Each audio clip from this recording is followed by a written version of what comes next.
Vulnerable road users are any individuals on the road who are not protected by a metal shell, like car drivers. They include motorcyclists, cyclists, horse riders, and pedestrians. They're particularly susceptible to injury and death on the roads. The most dangerous situations occur when a car overtakes them too closely or at too high a speed. Across a series of short videos, we'll look at reasons why car drivers overtake dangerously and give some top tips on how you can avoid making the same error. Let's start with what we should do. The Highway Code states you should only overtake when it's safe to do so. You should give way to oncoming vehicles before overtaking and only overtake if you can see a gap ahead that your car can fit into. Certainly you shouldn't overtake if you're approaching a bend, a humpback bridge, or the brow of a hill. When overtaking cyclists, you should give them 1.5 meters of space at speeds up to 30 miles per hour, and greater distance when overtaking at higher speeds. When overtaking horses, you should give 2 meters distance and pass them at no more than 10 miles per hour. If it's not possible to pass without leaving at least that much space, drivers should wait behind until it's safe to overtake. But not every driver follows this guidance. Why do people overtake dangerously? Stress, anxiety, frustration, and anger can all play a role. If you felt these emotions when faced with vulnerable road users, don't worry, these are natural human responses to tricky situations. Throughout these videos, we'll provide techniques to help you stop these situations from dictating how you feel and behave, and instead put you back in control.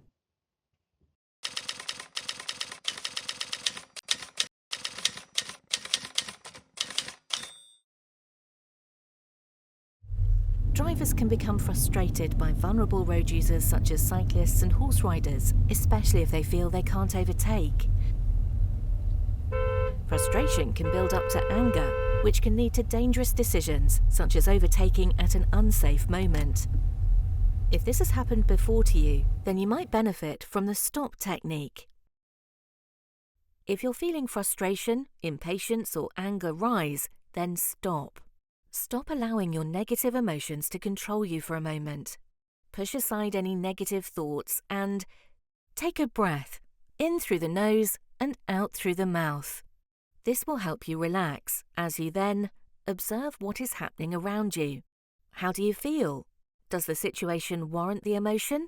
It's likely that the immediate situation isn't the true cause of your negative feelings. Once you realize this, you can proceed. Hopefully you now feel calmer and can make a better choice of when to pass. You can use the stop technique while driving. You don't need to actually stop the car. Instead, you're stopping the build-up of negative emotion long enough to reflect on the situation in a mindful way. You can even use this technique before you set off for a drive. Our busy lives mean we sometimes get into the car already feeling stressed, rushed, anxious, or angry. Don't take these emotions along for the ride. Instead, just stop. Take a breath. Observe why you are feeling this way. Once you have identified your negative emotions, you can put them to one side for the duration of the journey. Then you can proceed. Whenever you use the stop technique, it can be a powerful tool for shutting down negative emotions before they affect your driving. It gives you a moment's reflection to regain control and helps you make safer decisions on the road. Remember, stop, take a breath, observe, proceed. It's a simple technique, but one that may keep both you and others safe on the road.